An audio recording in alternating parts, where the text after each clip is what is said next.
There you go. Good job. Good.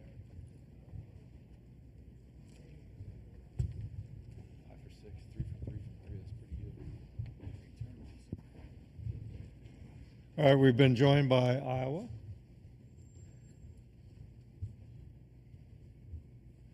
And Coach will ask you to make an opening statement, then we'll go to questions for the student athletes. So, Coach McCaffery.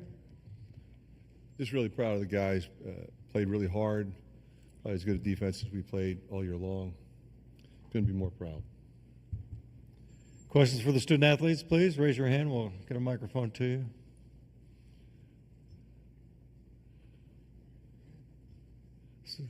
Right here. Name and affiliation, please. Oh, sorry.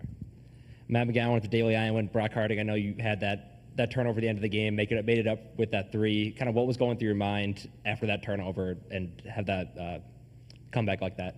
I was really hoping Josh was going to hit the step back midi, and then he ended up kicking it to me. I knew I had to make up for the turnover somehow, and it found me and it went in. So That was a question for Brock. Questions, please. Right here. Colin Brothers, Daily Iowan. Mostly direct this to Peyton. I know, Brock, you were here last year as well, but the past 2 seasons also playing Ohio State in the first round and losing to them. And I believe, Peyton, that's your first time also getting the best of Ohio State. So just talk to me the emotions of that going into this game and keeping your season alive. Question for Brock. Yeah, man. One of my favorite groups of seniors with Philip Abracha and Connor McCaffery and Chris Murray. They kind of, put a big dent in that season when we were having a great year. And, last year we were right on the bubble and they beat us. So, it feels good to, knock their season out. And, we get to keep playing this time. So it feels really good, and that was for those guys. That was Peyton. Sorry. Questions, please. Going to be a very brief. Okay, we'll dismiss the student athletes. Thank you. And continue for Coach McCaffery. Hey, Fran, right over here, Steve Stremming, XL Sports. I thought you got a great effort in the paint tonight against an Ohio State team with some bigs in there. Talk a little bit about how your team's tenacity helped that narrow that margin. Well, it's interesting. I thought Milagi was spectacular. And Evan was really good. Didn't play him as much in the second half. But we had considered going with 2 bigs for that reason that you're talking about. We did put them in for a few minutes together, which we haven't done in a while. Kind of one goes in, one comes out. But the thing you're concerned about is their offensive rebounding, and that really hurt us in the second half. You can look at the stats. They had 13 offensive rebounds for the game. But we really didn't get hurt too badly in the first half. The second half we did. But Seydu in particular, I thought, was terrific in the second half, rebounding the ball. Got 5 rebounds. And Lazi, like I said, I mean, he was spectacular. He looked like he might have been tired, but I just felt like we needed to leave him in there. Questions, please. Right here in the front.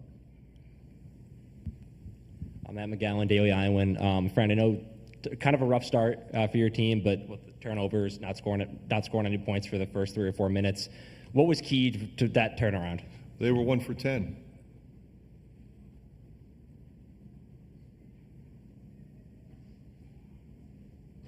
Questions, please, right here. Hey, Fran, on another subject, your bench, solid tonight. Big times, a lot of scoring. And besides the scoring, there's a lot of good plays and good cuts and back screens. You got a big help from your bench tonight. Talk a little bit about those guys and moving forward to the next game. Well, as you know, I mean, and that's why you're asking the question. You can't survive a tournament, whether it's 3, 4, 5 games, unless you have a bench. It just makes it almost impossible. We had 34 bench points on Sunday when we beat Nebraska on the road. And you're right, the bench was impactful in so many different ways. Yeah, they made some baskets, but they rebounded, they defended, they showed versatility, they executed our offense when we needed them to. Just couldn't be more proud of those guys. Right here in front. Colin Brothers, Daily Iowan. As Matt was kind of saying there, just like a slower start, but turning things around in the first half. What's the message to the team at halftime as a tie game to keep that momentum and energy in the second half? We pointed out that, like any other halftime, the good things we did, the things we need to be better at, the things that we think we can change that might be effective, the things that we think they might change to go against us. I mean, that's what halftime is. It's a lot of decision-making and suggestions and, affirmation of what did go well. This is an intelligent group. They're really good at absorbing that information. Over here, Scott. Scott Agnes of Fieldhouse Files. On a personal note, since you're here in Indy, what has it been like to see Connor get into coaching? Has that led to any fun conversations over the last couple of years between you two? Yeah, I mean, I felt like, he was going in that direction. We prepared him to have options, as most parents do. He was academic all Big Ten 5 times, was a finance major, double major political science.